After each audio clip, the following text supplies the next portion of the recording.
Il existe des mouvements intégristes à Lyon, à Paris, enfin surtout vraiment dans les grandes banlieues.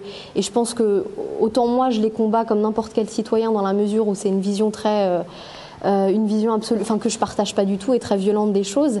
Mais maintenant la majorité de la communauté musulmane ou de la population musulmane en France partage pas du tout cette idéologie-là et est plutôt contre, quoi. Donc je pense que derrière ces jeunes filles voilées, à quelques exceptions près, c'est un choix où s'il existe une pression familiale, elle n'est pas forcément d'origine intégriste, elle peut l'être, mais elle peut aussi être une pression culturelle et traditionnelle.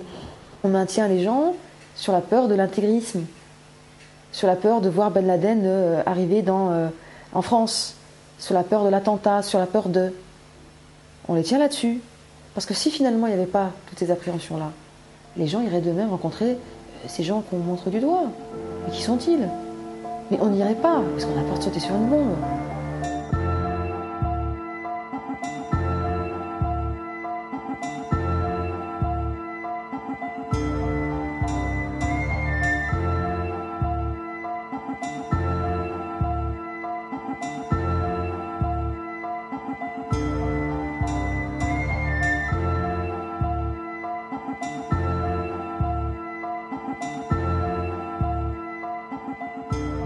Tout débat, normalement, a des nuances.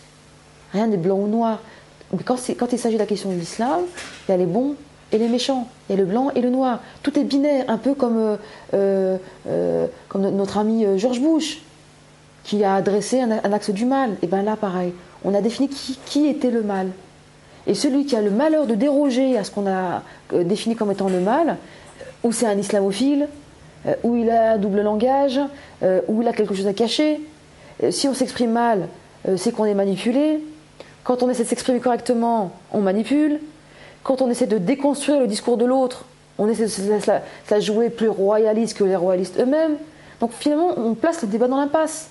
Peu importe ce qu'on fait, à partir du moment où on se décline musulman, forcément il y a anguille sous roche.